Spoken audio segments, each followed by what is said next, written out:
ज़राए के मुताबिक इमरान खान ने वज़ीर आज़म शहबाज शरीफ की हालिया दावत पर हुकूमत से मुज़ाकरात पर मशरूत आमादगी जाहिर की है। बाखबर ज़राए के मुताबिक इमरान खान ने अडियाला जेल में पार्टी चेयरमैन बैरिस्टर गौहर से मुलाकात में उन्हें हुकूमती नुमाइंदों से बातचीत की इजाज़त दी। ताहम उन्होंने वाज़ेह किया कि ये मुज़ाकरात खुफिया रहें और मीडिया की चमक तमक से दूर रखे जाएं ताकि संजीदा और नतीजा खेज गुफ्तगू मुमकिन हो सके। बैरिस्टर गौहर ने भी ज़राए को तस्दीक की है कि वज़ीर आज़म की तजवीज़ इमरान खान तक पहुँचा दी गई है। ताहम उन्होंने ये बताने से गुरेज किया कि इमरान खान ने मुज़ाकरात के हवाले से क्या हिदायत दी हैं या आइंदा की हिकमत अमली क्या होगी। पार्टी से वाबस्ता एक जरिए ने यह भी इंकशाफ किया कि इमरान खान चाहते हैं कि ये मुज़ाकरात फौजी इस्टेब्लिशमेंट की तायद से हों और वो इस मकसद के तहत किसी इस्टेब्लिशमेंट नुमाइंदे से मुलाकात के लिए भी आमादा है। आज चेयरमैन PTI बैरिस्टर गौहर ने इमरान खान की हुकूमत के साथ किसी भी किस्म की डील की तरदीद की है। ताहम कहा है कि वज़ीर आज़म ने असेंबली में ऑफर दी जिसका हमने खैर मकदम किया है। दूसरी तरफ अलीमा खान ने वज़ीर आज़म शहबाज शरीफ की जानिब से मुज़ाकरात की पेशकश कबूल करने की खबर को बेबुनियाद करार दिया है। उन्होंने कहा है कि PTI के चेयरमैन सिर्फ इमरान खान हैं और तमाम फैसले उन्हीं की मंजूरी से होते हैं। बैरिस्टर गौहर को पार्टी तक पैगाम रसानी की जिम्मेदारी दी गई है। अलीमा खान ने वाज़ेह तौर पर कहा है कि तहरीक इंसाफ के चेयरमैन इमरान खान हैं। अगर किसी को शक है तो वो कुछ नहीं कर सकती। सबको इजाज़त लेने के लिए इमरान खान के पास जाना पड़ता है। चेयरमैन इमरान खान ही है। ये सारी पेशरफ्त ऐसे वक्त में सामने आ रही है जब भारत की हालिया इश्तियाल अंगेजी के बाद मुल्क के अंदर सियासी हम आहंगी की ज़रूरत महसूस की जा रही है। इस पर जोर दिया जा रहा है, मगर PTI की लीडरशिप और अलीमा खान की बातों से पार्टी के अंदर कन्फ्यूजन दिखाई दे रहा है। हर बहरान अपने अंदर एक मौका छुपाए होता है। भारत के साथ हालिया कशीदगी में पाकिस्तान की कामयाब फौजी हिकमत अमली ने कौम में फ़ख्र का जज्बा बेदार किया है। इस जज्बे को इस्तेमाल करते हुए मुल्क के अंदर मौजूद सियासी तकसीम को भी ख़त्म किया जा सकता है।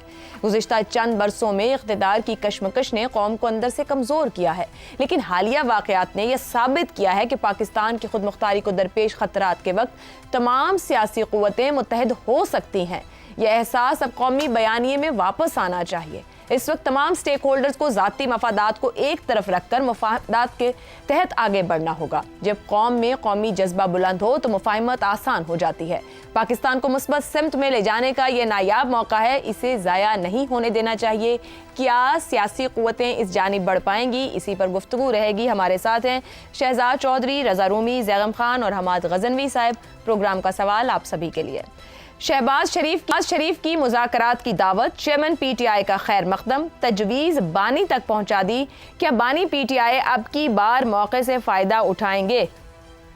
ज़ैगम साहब, PTI के जनवरी में भी हमने मुज़ाकरात देखे। मुज़ाकरात की बात हो, डायलॉग की बात हो, जितना नुकसान पार्टी के अंदर तकसीम या मुख्तलिफ किस्म के जब बयानिए आते हैं, बैरूनी फैक्टर्स ने उतना नुकसान नहीं दिया जितना खुद पार्टी के अंदर से आने वाली आवाज़ों ने मुज़ाकरात के मामले पे दिया है। क्या कौमी यकजहती की फिजा से फ़ायदा उठाते हुए ये कोई फ़ायदा PTI इमरान खान साहब उठा पाएंगे, या ये तकसीम है इनकी लीडरशिप के अंदर, ये महरूम हो जाएंगे इस बात से भी? आयशा, आप एक तरफ तो नवीद दे रही हैं इस बात की कि मुज़ाकरात हो सकते हैं, और साथ ही आपने अलीमा खान साहिबा का बयान सुनवाया, और क्या कमाल का बयान है। वो बयान ये कहता है कि पाकिस्तान की सबसे बड़ी, सबसे मकबूल पार्टी का जो ऑफिशियल चेयरमैन है, जो बाकायदा चेयरमैन है, वो महज एक डाकिया है। ये फाउंडर ऑफ द PTI, जो सबसे उनके करीब उनकी बहन है, जो उनके बिहाफ पे बोलती है, वो कह रही हैं कि हमारी पार्टी का जो चेयरमैन है वो डाकिया है। सिर्फ वो बोल ही नहीं सकता, पार्टी के बिहाफ पे बोल ही नहीं सकता, फैसला करने की बात ही छोड़े। कैसी सितम ज़रीफ़ी, और सिर्फ एक पार्टी की सितम ज़रीफ़ी नहीं है। मुस्लिम लीग नवाज शरीफ में जावेद हाशमी भी एक डाकिया था, थोड़ा सा औकात से बाहर हुआ तो निकाल के बाहर किया। पीपल्स पार्टी में अमीन फ़हीम भी एक डाकिया था। ये ज़ाती जायदादें हैं, ये पार्टियां जो हैं ये पर्सनल प्रॉपर्टीज़ हैं। इसीलिए पाकिस्तान में जमहूरियत का ये हाल है कि जो पार्टियां एसेंस है जमहूरियत की, जिन्होंने पार्टी पाकिस्तान को जमहूरियत देनी है, जमहूरियत चलानी है, द पर्सनल प्रॉपर्टीज़। तो पर्सनल प्रॉपर्टीज़ में यही होता है कि मौके भी ज़ाय होते हैं। देखिए, ये एक नायाब मौका है पाकिस्तान के लिए। एक ऐसे वक्त में जब कौमी हम आहंगी की फ़ज़ा है, सब लोग एक जैसा फील कर रहे हैं, हर दिल एक साथ धड़क रहा है, हर जुबान पे एक बात है, नफरतें एक तरफ चली गई हैं, सब लोग पाकिस्तान के प्लेटफॉर्म पे इकट्ठे हैं। बिल्कुल दुरुस्त। इससे अच्छा मौका क्या हो सकता है कि हम अपना पॉलिटिकल हाउस इन ऑर्डर कर लें। लेकिन बहुत से दरिया हैं जो अबूर करने हैं, और मुझे बहुत शक है कि वो दरिया अबूर हो पाएंगे या नहीं हो पाएंगे। सबसे पहला दरिया वो है डिस्ट्रस्ट का, अदम एतमाद की कमी का। अब अलीमा खान भी तो यही कह रही है ना, वो तो छोड़े, दूसरों की तो बात छोड़ें, वो जो चोर डाकू वो जो है उन पे तो एतमाद की बात छोड़ें, अपनी पार्टी के चेयरमैन पे एतमाद की हालत है कि वो डाकी से आगे अगर बढ़े तो बिल्कुल गलत है, उस पर ट्रस्ट नहीं किया जा सकता। He can only be trusted to be a postman. ये हमारी सियासत में एतमाद की बात है। बाकी लीडरों में जो नफसा नफसी है, जो बाकायदा मुंतखब चेयरमैन है उनका बड़ी तादाद से, बहुत बड़ी मैंडेट से उसके साथ जो हशर नशर होता है, वो जो दूसरों का करता है, वो एक अलग बात है। सो हुकूमत के साथ एक मिसट्रस्ट है। हुकूमत बड़ी मुश्किल से तैयार होगी इमरान खान को ट्रस्ट करने पर, क्योंकि इमरान खान हमेशा उनका ये रहा है कि इन तमाम पार्टियों को ख़त्म होना चाहिए, इनकी कोई जगह ही नहीं है। उन्होंने मुकम्मल तौर पर इनको मिलियामेट करने की कोशिश की और अब भी वो वही प्रॉमिस करते हैं। तो अगर वो पीछे हटते हैं, अगर इमरान खान कहते हैं कि हाँ ठीक है मैं तुम्हें भी जगह देने को तैयार हूं, मैं अगली दफ़ा अगर आया तो तुम्हें नहीं ठोकूंगा, तुम्हें ख़त्म नहीं करूंगा, ज़ैगम साहब, तो फिर कैसी पॉलिटिकल हार्मनी और वो कैसे होगी फिर? ये पॉलिटिकल कोएग्जिस्टेंस इन जमातों की कैसी, ये क्या अप्रोच है? मतलब 2-2.5 साल जेल में रहने के बाद भी के ग्राउंड तो पॉलिटिकल है, उसी के अंदर रेसलिंग होगी जो होगी, तो ये तो ना चलाने वाली बात है। फिर तो ये क्वेश्चन आउट ऑफ बॉक्स हो जाना चाहिए कि कभी भी ये जमातें इकट्ठी हो सकती हैं या बैठ सकती हैं। हो सकती हैं, हुई हैं, लेकिन इस वक्त जो डिस्ट्रस्ट है मेरे ख्याल में शायद 90s में भी इतना नहीं था, जब पीपल्स पार्टी और मुस्लिम लीग नवाज ने एक दूसरे का गिरेबान पकड़ रखा था कि हुकूमत को पीटीआई पे ट्रस्ट नहीं। पीटीआई ये समझती है कि इन्होंने हमारा मैंडेट चुराया है, और पीटीआई का बयानिया ये है कि जो चोर डाकू हैं इनकी हुकूमत में कोई जगह नहीं, इनकी सियासत में कोई जगह नहीं। अगर ये यहाँ से हटते भी हैं तो मुझे बताइए मीडिएटर कौन होगा, जामिन कौन होगा? पीटीआई का जामिन कौन होगा? इमरान खान का जामिन कौन होगा कि वो पहले की तरह बिहेव नहीं करेंगे? हुकूमत का जामिन कौन होगा कि वो जो कह रहे हैं उस पर अमल करेंगे? और ये तो इनकी बात कर रहे हैं अंदर की। अब मुझे बताइए, जो बहुत बड़ा इस वक्त मसला है, जो एलिफेंट इन द रूम है, क्या पाकिस्तान की इस्टेब्लिशमेंट आसानी से इमरान खान पे, पीटीआई पे एतबार कर लेगी? उनका जो कहना है कि जब तक ये 9 मई पर if they don't come clean, माफ़ी नहीं मांगते तो इनकी कोई जगह नहीं। तो क्या पीटीआई इस बात पे तैयार होगी कि वहाँ से पीछे हटे, या मुक़्तदर इस बात पे तैयार होगी कि चलो ठीक है इनके साथ बहुत हो गया अब जाने दो, ठीक हो गया? ये बहुत बड़ा दरिया है।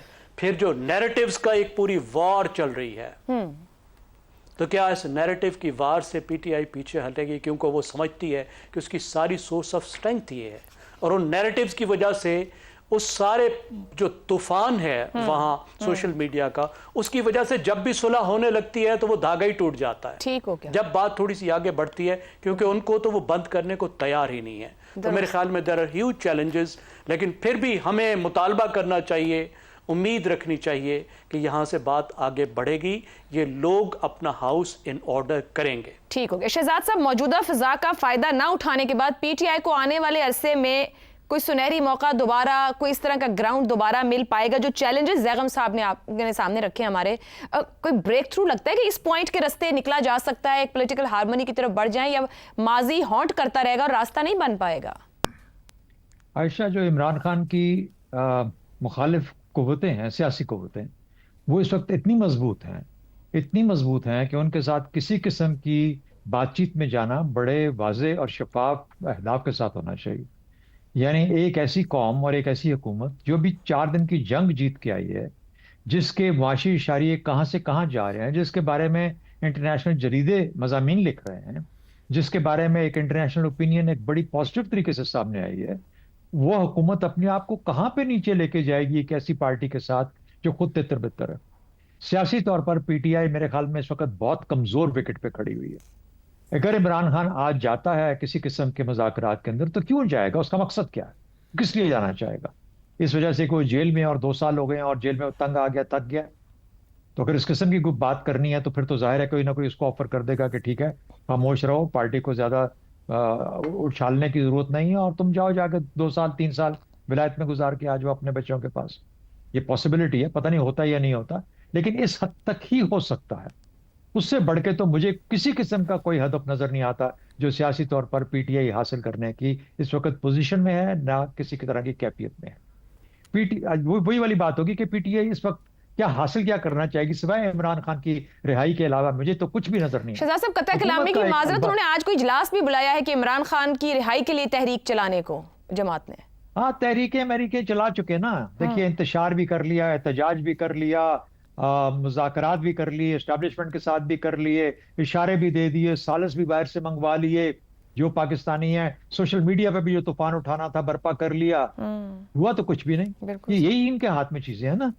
फिर से वही अगर पत्ते खेलने हैं जो पहले खेल चुके हैं और जो हार चुके हैं, तो आज की कैफियत के अंदर जिसमें के जो मुक्तदरा है, जो कि हुकूमत भी है जिसमें शामिल, वो तो इंतहाई ताकत की पोजीशन के अंदर है। तो इनको कुछ मिलने वाला नहीं है। ना ही मुझे नहीं समझ आती कि इनकी सियासी सोच अब क्या है। पीटीआई अंदर से बिखरी हुई टूटी हुई पार्टी है। मुझे तो कोई किसी किस्म की सियासी सोच इस चीज में नजर नहीं आती है पीटीआई के अंदर। ना वो लायामल बना सके कि हमने कौम के साथ मिलकर कैसे चलना है। उन्होंने सेफ्टी जानी जब ये जंग हुई। चले, मैं थोड़ा सा और मैग्नानिमस हो जाता हूं अपने सोच के अंदर। उन्होंने ये कहा कि जी हम पाकिस्तानी कौम के साथ, और पूरी कौम खड़ी हो गई और हमने जाके ये जंग के अंदर, उनके इसके ये कहने के अलावा उनके पास चारा और क्या, कहना ही था ना, पाकिस्तानी के तौर पे ये कहना था। तो इसलिए कोई इसकी वैल्यू नहीं है। देख, वो कुछ हासिल नहीं कर सकते आज के माहौल के अंदर इन तमाम चीजों से। उनके हाथ में पत्ता भी कोई नहीं रह गया। वो पत्ते क्रिएट करने, पत्ते बनाने के और अपने हाथ में पत्ते रखने के काबिल ही नहीं है। उनके अंदर वो महारत ही नहीं है कि वो कुछ सियासी किस्म का पत्ता अपने हाथ में खेल सके। है ही कुछ नहीं उनके पास। अगर यही करना है, अब हुकूमत का क्या होगा? हुकूमत जब ऑफर करिए, एक तो बहुत ऊंची जगह से आया, बैठी हुई है इस वक्त, उसको कुछ भी नथिंग टू लूज वाली बात है कि आओगे, आओ मेरे सामने बैठो, हाँ मैं तुम्हें कहूंगा इस तरह करो, आराम से बैठो, तसल्ली से बैठो, और हम देखते हैं 200 मुकदमे हैं, 150 मुकदमे हैं, उसमें से 70 कम हो जाएंगे मिसाल के तौर पे इमरान खान के पास रहेंगे, बाकी 25-30 उधर ही जहां पे बैठे हैं, और उनको और ये कहा जाएगा अदालती तरीकों से आपको गुजरना पड़ेगा। तो इसलिए कोई बहुत बड़ी रिलीफ मिलने वाली नहीं है। मेरी नजर में पीटीआई के पास सिर्फ एक रिलीफ की उम्मीद है कि हमारा लीडर किसी तरीके से बाहर आ जाए और सियासत में फिर एक्टिव हो जाए। यही एक चीज है। तो आपका क्या ख्याल है कि आज के माहौल में कोई अपने पांव पे इतनी बड़ी कुल्हाड़ी मारेगा कि इन हालात के अंदर के इस किस्म की कोई चीज को परमिट करे? तो मेरा नहीं ख्याल कि इसके अंदर कोई बड़ी ज्यादा कोई जान है। अच्छी बात है, प्राइम मिनिस्टर का यही काम था, उनको इस तरह की चीज देते, लेकिन उन्होंने भी ऐसा मौका चुना कि आओ बच्चों, अब मैं सामने आके बैठो और देखो कि मैं तुम्हें किस तरीके से डील करता हूँ। ये वाली बात है, इस किस्म की अप्रोच है। तो मेरा नहीं ख्याल कि मुझे कुछ नजर नहीं आता पीटीआई के पास। Nothing for them to gain and for the government nothing to lose for the government, so therefore ये मुज़ाकरात पहली बात है होने भी नहीं चाहिए इन हालात के अंदर, और अगर होते भी हैं तो बिल्कुल एब्सोल्युटली ला हासिल हो। तो नथिंग टू गेन और नथिंग टू लूज